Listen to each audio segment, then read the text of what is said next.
You got to get your game face on. My game Are face you is on. you showing live? I'm showing live. Yep, I'm live. Awesome. What's up, people? Nerds. What up, nerds? I don't even have my tagline right tonight. This is a new adventure that we're going to try. And I thought, who better to try something new with than one of my friends who is also an author, who also has written two of my very favorite books. My favorite book of the year so far is Buzzard's Bowl of 2023. Just, it's so good. And we're going to be focusing tonight on the first book in John's series, The Tragedy of Sedaine. We're going to talk about the Trials of Ashmount. We're going to try and hook in some readers. You don't have to thank us immediately. You can go ahead and go right into Buzzard's Bowl when it comes out next month, and then you can come back and thank us. But I got this idea from recently having something sort of like this with another author friend of mine, Daniel Barnett. He wanted to tease out, he did a tweet that was going to get X number of likes, and then he would tease out the first chapter in book 7 of the Nightmareland Chronicles. And I kind of thought, this would be cool. This is like a virtual, like back in the day, you could go to a bookstore and an author would come in and read a little bit of their book. This is like the virtual sort of thing for that. And I thought, what better thing to do than to have authors come on, even if I haven't had a chance to read the book yet, read the first chapter and see if that's enough to hook readers in to want to continue reading the book. And so John is my guinea pig. Well, I'm glad you invited me. Which we have Kate, the literary apothecary, in the chat. She is our only one in the chat right now. So thank you, Kate, who is also, for anybody that's going to watch the playback, Kate has also read this book. And I want to say she gave, and Buzzard's Bowl, she and I buddy read Buzzard's Bowl kind of accidentally. Both 5-star, yeah, so freaking good. So you got 2 fans here already. So we're here to support you, John, while you're going to read this for us. But for those of you who haven't met John Palladino, this is him right here. You have likely, if you've been on any type of book social media accounts, you have probably seen a lot about the Trials of Ashmount. A lot of people caught on to the buzz of Buzzard's Bowl and went back and read book 1. It's just blown up. I have seen so many excellent, highly rated reviews going up of this book and Buzzard's Bowl. Like, it's given me life. Like, I'm sharing in the victory here of how well this series is doing so far. But you've probably seen it. I'm going to give you a little close-up of it. It's absolutely gorgeous. It does wrap around because that's just the kind of author John Palladino is. We've got the whole book covered. Buzzard's Bowl is the same way. I cannot wait to get a physical copy of this one. But John also has a YouTube channel, which I do have all of his socials, his website, and his YouTube channel down in the description box below. Yes, Kate's holding it down for us. Yep. Yay! Cassie, I am so happy to hear that. That's exactly what this is for. What's up? Okay, so now what I want to do, John, I would love for you to give us your quick elevator pitch for what the Trials of Ashmount is about. All right, so my quickest pitch that I've ever given for the Trials of Ashmount, it's I always say, if you like Joe Abercrombie characters in a George R.R. Martin world with a Brandon Sanderson magic system, that's kind of how I quickly pitch it. I would not. You had me. You're perfect. But Brandon Sanderson magic system. Yeah, what I mean by that is that a hard-defined magic system that has rules. Okay. And so I say Brandon Sanderson magic system because he's known for like a magic system that's well-defined. Yes, he does he is very thorough in making sure readers understand how his magic systems work. I can absolutely agree with that part of it. I was kind of thinking, my immediate reaction when I hear Brandon Sanderson is just how easy to read his stuff is, and it's just not what I would call anything. Yeah, it's a I call it simplified fantasy. Oh, okay. Not, Right. I mean, I'm not like knocking it, because there's times where I'm in the mood to read Steven Erikson, and then there's times Right. where my brain can't handle that, and it needs something that's just fun and enjoyable and easily consumed, like Brandon Sanderson. So That's yeah, ironic I because I can. always thought of my fantasy that I write as simplified. Um, your characters and your plot's just too good, and it's just Thank too. you. Your plot's too clever to be called simple.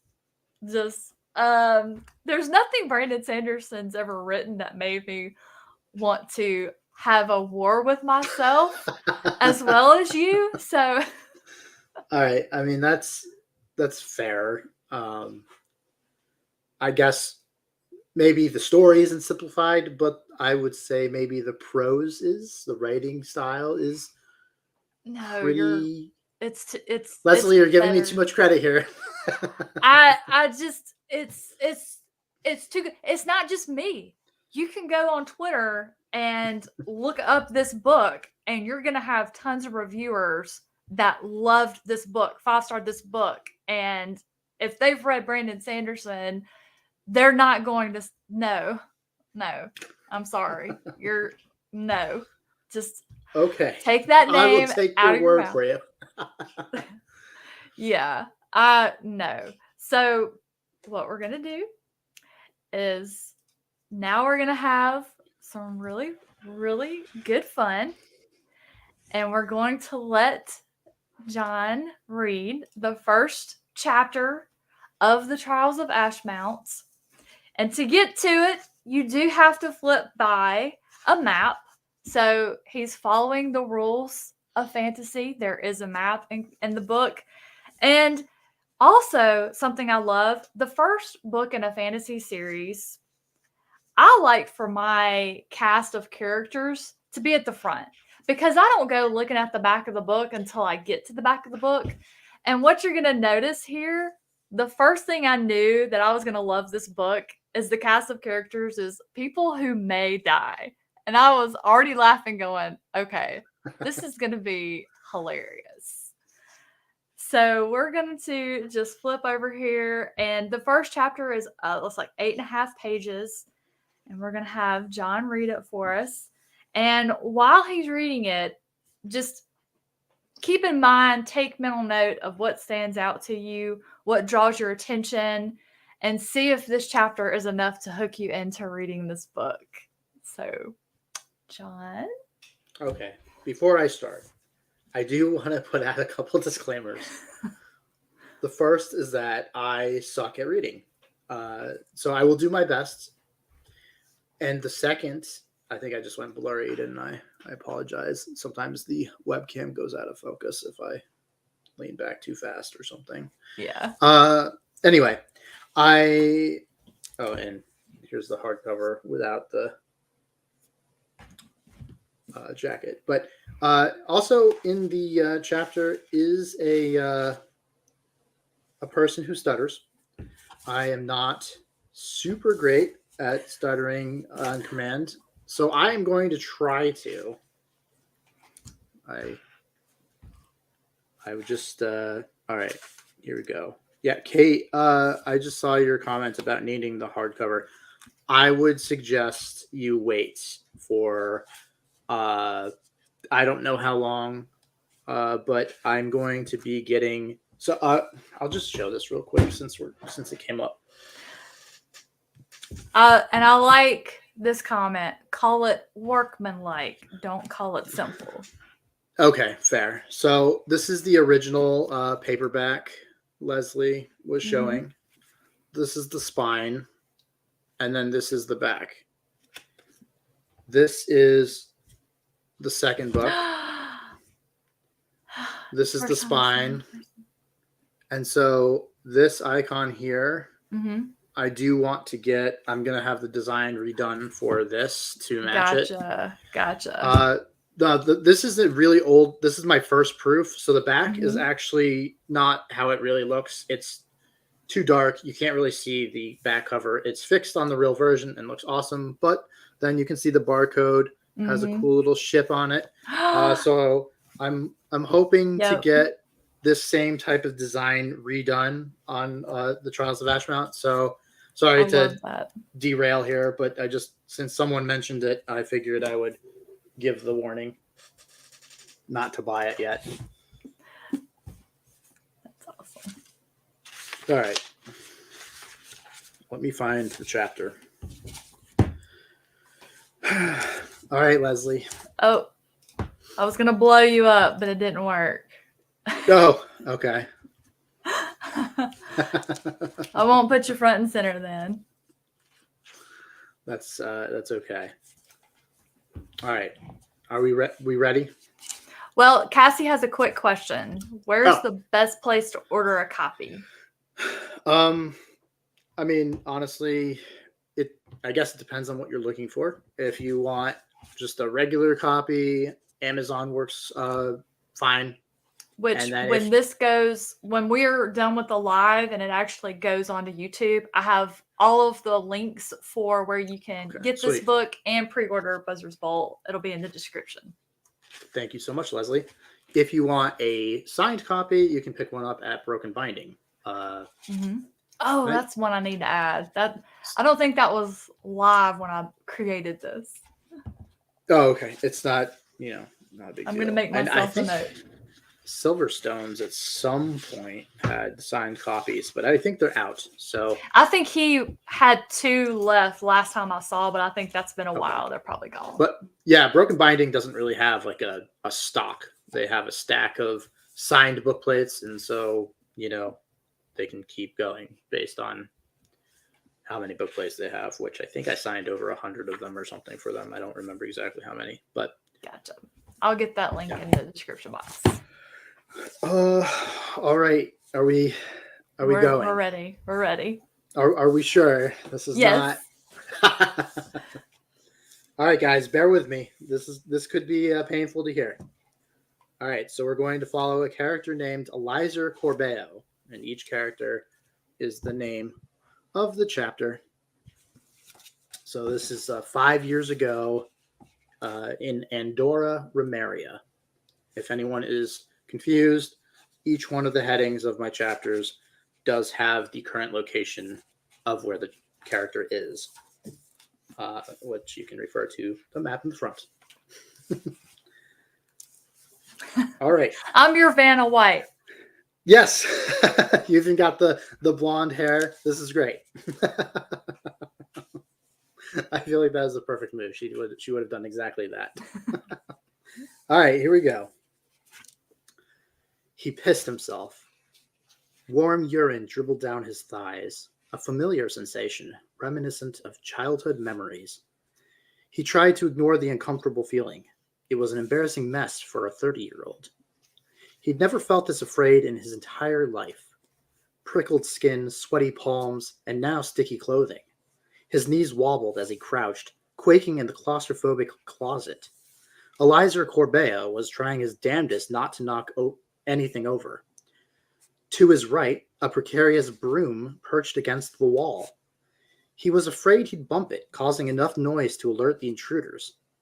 On his left, an assortment of pickled goods was stacked on and below wooden shelving, in glass jars. Touching any of those could be disastrous. With the need to urinate gone, Corbeo found it much easier to prevent himself from moving. Mother Avani saved me. He wasn't a pious man, but in that moment he hoped divine intervention would save him. Corbeo had further problems developing. The closet was near a fireplace, and the innkeeper had built up the fire moments before the intruders arrived. Corbeo wiped his dripping forehead with the back of his hand. He kept his mind focused on the surrounding disasters within the small interior. He peered through a crack between the ancient wooden sheets, if one could call it a door, and the left side of the wall, his eyes passing over a pile of murdered people. Corbeau's neck ached from the constant shifting necessary to observe the room. The fingers on his left hand were numb, yet he still rested his hand on the door's hinge in action to prevent himself from tipping over. Drunkard's Haven, on a normal day, was an obnoxious place to be. The tavern's innkeeper was a nice enough fellow and offered Corbeau free meals whenever he played his music or sang, or both, to the patrons. The kindness of the staff was another positive. However, most of the guests were often loud and annoying, probably because a bulk of them were manual laborers and entered late in the afternoon, exhausted. Now, most of them lay in pools of blood. Corbeau remembered when Charity Bang visited him in his rooms, offering a free lay because he attracted extra business for her and the other prostitutes. She was, as her name implied, often the one to take extra care of those who helped the inn out.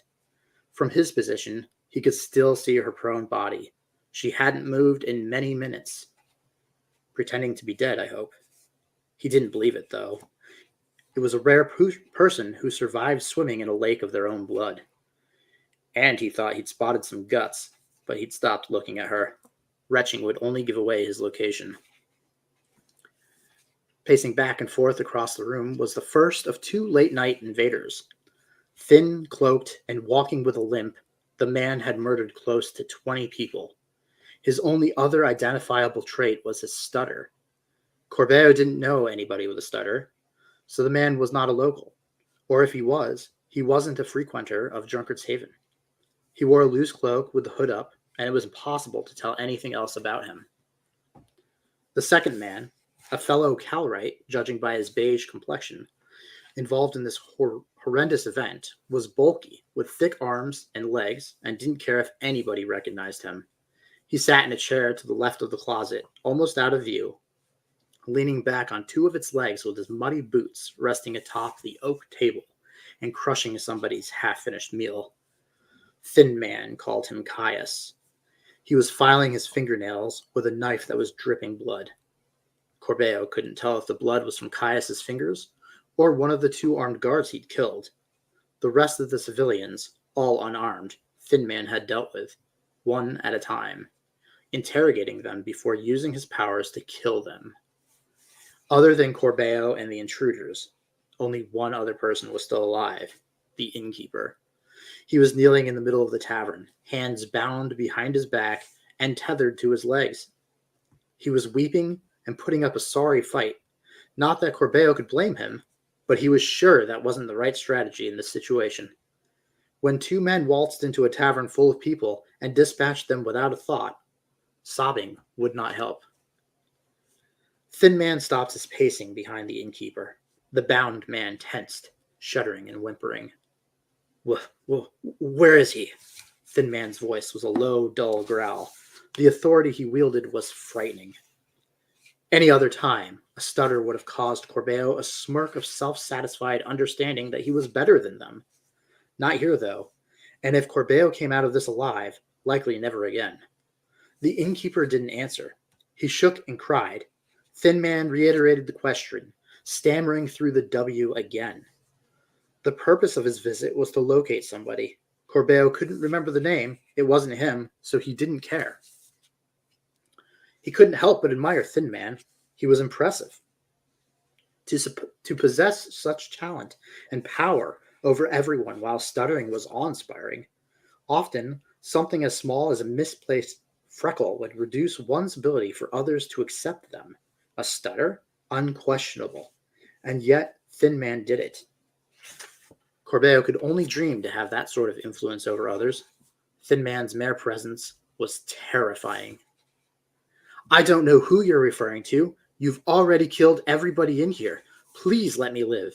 Tears threatened to flood the innkeeper's cheeks once more. I was told that Dorum Quandus was here. Give me his location now, and I will spare what insignificant life you have left. Thin Man walked around the front of the innkeeper. He dragged a chair over and sat in full view of the prisoner.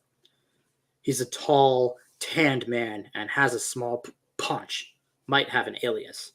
He's obviously a coward, too, or he wouldn't have left these people to die. Corbeil blanched. The description fit him well, but he wasn't using an alias, nor did he know who Dorum Quandis was.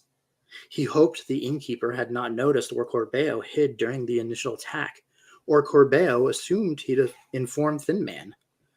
Corbeil would give anyone up to save his own skin. He didn't want to die. Thin Man reached over and used a finger to lift the innkeeper's face by the chin. Corbeil didn't see what happened next, because Thin Man's body shifted in the way, but the innkeeper screamed in agony. When Thin Man moved, the innkeeper's body slumped over, his empty eyes staring in Corbeil's direction. Smoke rose from the innkeeper's chest, and a bloody mass extended from his body, ribs poking out. It was as though he exploded from the inside. Somebody passed by the crack. Corbeil stiffened, hand falling from the hinge, and he held his breath. The closet door was wrenched open in a violent crash, hinges pulling away from the wood, splinters shooting into the air. Corbeil would have pissed himself if he had any left. In front of him stood Caius, a toothy grin on his face. Well, hello there, little weasel. Fuck. Corbeil hadn't been paying attention to him. He'd become distracted by the terror caused by Thin Man. Why don't you come out and play with the adults? He reached into the closet and extracted Corbeil by the collar.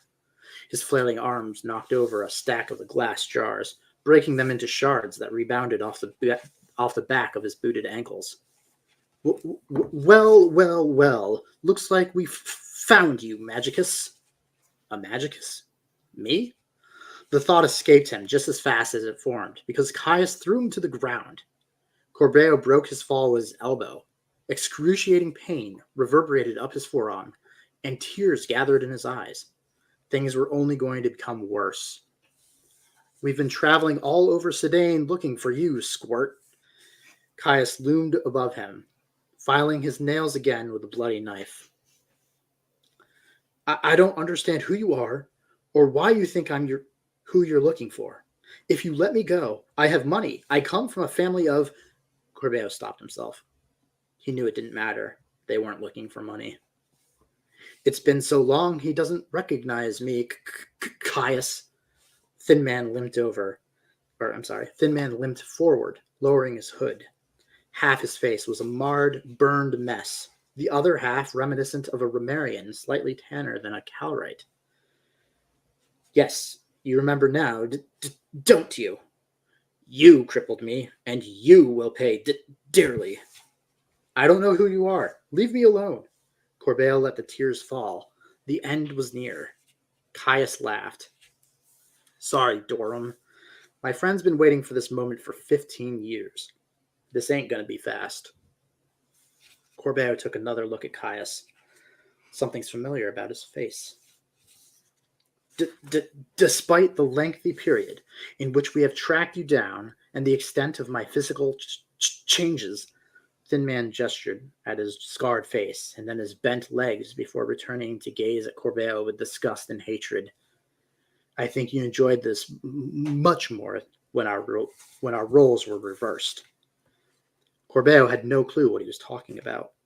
You have the wrong person. Tears continued streaming down his face, dripping onto the wooden boards, mixing with the blood he'd scrambled into. He looked away and saw it. Leaning against the tavern bar counter was his lute. Thin Man followed his gaze. You're masquerading as a fucking bard? Caius retrieved the lute. Not poor quality, though I'd expect something with your reputation to purchase something less beggarly. That was the intention of purchasing this particular lute. His family used to be an important noble faction in Calorim, but then they lost favor. If any of their political rivals found him wandering the countryside, he'd make a great hostage. Not that purchasing an average-looking lute had helped him avoid that fate. His attempts at blending in had failed, and the Corbeil family wouldn't have been able to pay much for him. They had fallen from grace in recent times, struggling to remain relevant. Enough playing! Thin Man's eyes narrowed. Corbeil's fear escalated. Things would become serious fast. Guards! It was his only hope, a last chance at salvation. The gamble somebody outside was investigating and would hear him.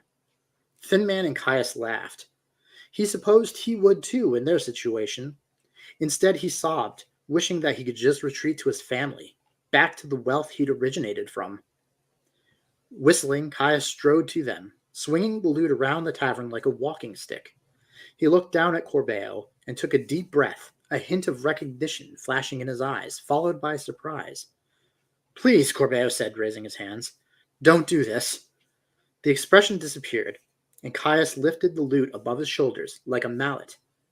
"Judging by the stories I've heard, you're quite the coward." Corbeil thought that was obvious. Then again, they weren't actually talking about Corbeil. "Too bad your friends are all dead. No help for you now." Caius brought the lute down. Realization dawned for Corbeil on who the man was. Then the lute smashed on his face. Stars blotched his vision, and his face slammed onto the tavern's floor, skidding through somebody else's blood. The taste of salt on his tongue. He had no clue if it was his or any of the other victims. His head pulsed like dozens of explosions in his forehead. He yelled out in pain or terror, likely both. Or perhaps he didn't yell and only imagined it. Snap. Corbeil screamed again as a boot ground into his hand, breaking digits in multiple places. A stabbing pain pressed into his waist. The knife Caius carried? Then the boot crunched down on his hand again, breaking even more bones and stirring around those that were already broken. He screamed, cried, and passed out for a moment. Consciousness returned. Was that fortunate or unfortunate? "Careful, Caius. Don't kill him yet." Corbeil whimpered, eyes closed tight. He shook, both in pain and in fear. He didn't want to be here anymore. Why didn't I remain in Lockwall? This was a simple task, considering his skill, Caius said. "Sometimes you're just lucky." Corbeil took a breath, then another. He cracked his eyelids open. Stars swam in his vision, and he groaned. He looked at Caius. "I know you." Caius knelt. No, you don't." He pried open Corbeil's mouth and pulled his tongue out. A single slice later, and Corbeil's mouth filled with blood. He screamed, then choked on blood. Caius tossed the muscle onto the tavern's floor. Corbeil moaned, then tried to speak. Fees! He couldn't form words. His mouth full of blood. He coughed. Swallowing without a tongue was unpleasant. "I've waited too long for this." Thin Man knelt beside him. "Stab him there, Caius." Thin Man pointed at Corbeil's shoulder. Caius complied, plunging the knife deep into his flesh. "And there," Thin Man pointed at Corbeil's thigh. The knife bit into his leg. He screamed. Again and again. He wanted it to end. His hearing went away, his pain and yelling muting his surroundings between the different areas Caius punctured with the tip of his knife. Thin Man's laugh sometimes penetrated Corbeil's deafness. And then, after what felt like forever, Thin Man spoke. "Let's finish this." Thin Man opened his hand, palm facing Corbeil's chest. Bones cracked, and agony exploded inside his body. A bright light took over his vision, though he'd closed his eyes. Another snap, a gigantic pain in his chest. Death washed over him. Okay, you lied. You read really well out loud. What? I'm terrible at reading. Oh my gosh. I never get tired of this book or these characters. Like, I just had the best time reading along as you were reading it. Let's see what. Yeah, I was getting tickled because right by her name, and I don't know if it's because we were reading it out loud and listening, but I got tickled because it's she was, as her name implied, often the one to take extra care of those who helped the in out. And then from his position, and then I got tickled because my brain just went straight into the gutter. Barnes and Booked is hooked. Yeah, it's so good. And it's such a great first chapter. When I read the first chapter of a book, I'm looking for that hook. usually the book blurb of the author who wrote it has got the hook in me. I'm looking for chapter 1 to set the hook. And there's so many things about the first chapter. Really, I like the grit. I like John's writing style because, and the extra detail. Because when Caius cut out Corbeo's tongue, I love just the little added throwaway line of he coughed. Swallowing without a tongue was unpleasant. Because that's immediately the first thing I'm thinking of is his tongue got caught out. I'm like, well, that sucks. And then just having that little line in there. Might have to bump this up to June. Yes. June would be a perfect time, by the way. It would, because then you can go right into book 2, which is absolutely what I would recommend. When I started reading the arc for book 2, I didn't get through the shit people did, which is the recap. I think I read a page and a half of that, and I had to put it down and go back and reread the Trials of Ashmount, and then I just binged them both together. Yeah, like Kate said. She basically did that too. She was lucky. She read it recently and then was ready to go into book 2. Yep. That's exactly how I feel. Yes. Yes. This is just like I love the first trilogy, The Blade Itself and Before They Were Hanged and Last Argument King. Like, I love that trilogy. But that second trilogy was just prime Abercrombie, and this is on that level. Absolutely. Yeah. Yep. All in after this. And that's why I wanted to move forward with this idea, because there are so many first chapters that are just killer. And I want a taste of what's to come. And this chapter is absolutely a taste of what's to come. And as you were reading it, John, and I'm just thinking of what's going to happen and development and character arcs, and I'm just going, this is the beginning. This is how all of that started, and I want to say so much, but I can't because it's spoilers. It's spoilers, but yeah, this is such a great series. And the second book, I can't say that it's better. It's because you have to read the first book. Like, this is where you fall in love with John's writing. You fall in love with the plot, the magic system, the world building. Some of the characters, if they survive, there's a reason why the cast of characters is called People Who May Die. And you just develop this attachment to them, and you care whether you really want to or not. And it's just... And there are even it's so clever. There are some very clever things that happen. And I was talking with another, I bet a lot of you watching know her, Esme, who has also read both these books, and we loved them. We were chatting with one another furiously as we were reading the arc for Buzzard's Bowl.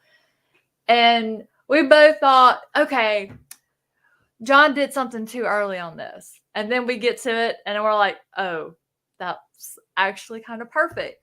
So if you're a grimdark lover, you're 100%, I feel, going to absolutely love this, because this is the best piece of grimdark fantasy I've read to date.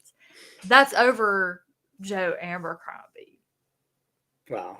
I have read your series more than I've read his. That's wild to me, because, Abercrombie is my favorite author. But I know he is. You were saying that recently, and I'm going, well, the student has surpassed the master. Kate has an excellent question here. When do we get book 3? That is an excellent question. I published the Trials of Ashmount last year on June 1st. Mm-hmm. Buzzard's Bowl is coming out this year on June 1st. I would really like to get book 3 out next year on June the 1st. Honestly, I'd like to get it out earlier. I don't know if that's possible. I'm still writing the first draft. I'm only 41,000 words through it. To give context to everyone who doesn't know what word count means, the Trials of Ashmount was 140,000 words. and Buzzard's Bowl was 150,000 words. Okay, so you've just a drop in the bucket. Yeah, I'm getting there. It's been a lot slower writing this book than the other two. And I don't know why that is. I think I have a lot of other things going on outside of writing. For example, I just finally finished all of the behind the scenes stuff to get Buzzard's Bowl out. And doing that stuff is kind of a pain in the butt. I am also busy trying to edit and complete a short story anthology, which is set in the same world. Yes, because I made you add a story. That's true. I was talking to Leslie behind the scenes, and she has a character that she wanted to read more of and asked me if there'd be a story with him. And I said, you know, the ironic thing is originally I was going to have one, but I decided not to. And then she made me write it and put it in. So now that story is in it. And ironically enough, it was one of the editor's favorite stories. So that's hilarious. See what I did for you there? And for everyone else, because if you do pick this book up and read it, that hands down, that is just about everybody I've talked to. That's one of their favorite characters, if not their favorite characters. So you'll thank me. That's exciting. That's exciting. Oh, thank you so much, Cassie. We're so glad you joined us. Yep. Awesome. That's awesome. Well, so everybody else out there, what are y'all thinking? I think what I've seen so far in the chat is everybody that's here right now has either read it or they're definitely looking forward to reading the first book. So I appreciate that, because I really expected when I read the chapter that everyone would be like, oh my God, he's so bad at reading. I don't want to buy this. You did great. You did better than I would have done. I don't like reading out loud. I get very Yeah, whenever I do it for a video, if y'all only knew how much editing goes into splicing it together so it sounds like I'm just flowing. Yeah, it's not. I usually read a sentence, stop, pause, read it a few times in my head, and then read it out loud. It's just because something happens between my brain and my mouth, and it's just a mess. So I tend to read fast, and so I was trying to slow myself down. But I gotta admit, I have not looked at this book in a really long time. And it was crazy to reread that first chapter. It brought me back to writing it. Well, have you possibly thought about, after you finish the third book and you let the dust settle a minute and you rest, have you thought about possibly, I mean, you could absolutely narrate this series for an audiobook, because I've seen your channel and I've talked with you before, so I know what you sound like. So when I reread this book and then read Buzzard's Bowl, I read it in your voice, like in my head. I heard it in my head in your voice, if that makes sense. That's surprising. I think you can do it. First of all, I don't have like the right setup or equipment for that. I don't think, because I think you need like a soundproof room to get the right vibe. I don't know anything about it. I did want to hire an audiobook narrator, but my God, that's expensive. Yeah, I've been trying. Yeah, and you write chunkers. You know. Kate, we want the audiobooks. Yeah. It would be nice. It's so expensive. Well, maybe you'll trip and fall into a lot of money, and then that would be nice. Give me some Abercrombie level of money. Hey, you never know. I have been seeing your books talked about and shared about all over social media these last 2 weeks. I am absolutely amazed at how how well the first book did, and then I had this really bad like lull in the winter, and I was like, oh Mhm. my god, I just like completely faded out of relevancy. I am so like done as an author, and I was really concerned about that. But then in the spring, so I think in the beginning of March, for Mhm. some reason, another like wave of like reviews started coming in, and people started talking about it, and the Buzzards Bowl hype kind of started, and then I sent that out to reviewers, and then reviews started coming out for that, and my sales for Trials of Ashmount have been insane. Right now, I That's am awesome. like at number 6 in military fantasy on I Amazon, saw which is that. crazy. Uh, it's wild to me that just under a year later, it's like got this weird surge, and I'm super stoked about it. I'm stoked about it. Just to have more people reading and loving this book has been an absolute joy. Because the more people you have to talk about it, the better it is. Because Yep, everybody that's has true. loved it. Everybody has loved it. So Hell, some I people tell not so you, much. well, I mean, every book has its audience, That's and very true. there's that they were just not the audience for this one. I do caution people, and I tell them, if you've never read grimdark, like you're not sure if that is a subgenre of fantasy you like, don't start here, because you just don't get any grittier. At least I haven't read grittier, which is probably why I'm so drawn to it, because so much of what I read happens off page. And I Right. love that in Trials of Ashmount, we don't hear stories about why people have the reputation they have. We see them earn their reputation on the page. And I'm like, ooh, finally. Like it's like a guilty pleasure. Like, ooh, I get to read it. I get to see it happen. So I know a lot of people don't like seeing some of the things happen on the page. They like it happen off page, but Right. sometimes you just like to see how it is that people got their reputation. I just loved it. I'm a huge fan, and I hope that everybody picks this book up. I really appreciate that. What? This is my friend Gabe, who, funnily enough, Kate is also in North Carolina. Build a sound box. Gabe, build us a sound box. I'll pay for shipping. Yeah, that's true. Yep. Yeah, Kate, but I knew Kate would love it. I knew with the characters, and just I knew she was going to love it. So, yep.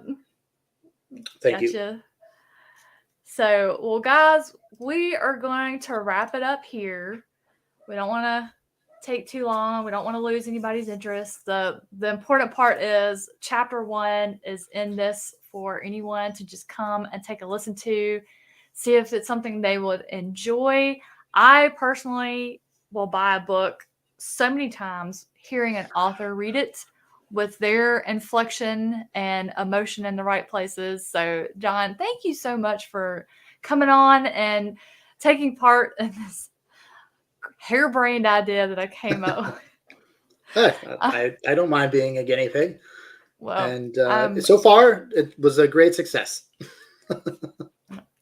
yay! Thank you. I'm so excited. I can't wait. This is awesome. Yes. Yes. I felt like I had Corbeo, but I wasn't sure about Eliza. And I felt like I had Caius picked. So yay. Yeah, names are one of those things that as a reader, I'm like, oh, I want to know how to pronounce all these names. As Mm-hmm. an author, I always try and write names that even if you get wrong, I put wrong in quotes, by the way. I don't care how you pronounce the Yeah. names. Yeah. But even if you say them in a way that wasn't intended, for the most part, I do try and make names that are easy to form a way to say. because I think Yeah. that's more important than getting it correctly. As long as you can Yeah. just see a name, you read it real quick, you know how to Thank say you. it. That's like the best way of, in my opinion, writing, because as a reader, when I get hung up on a name that it's hard to tell, Mhm.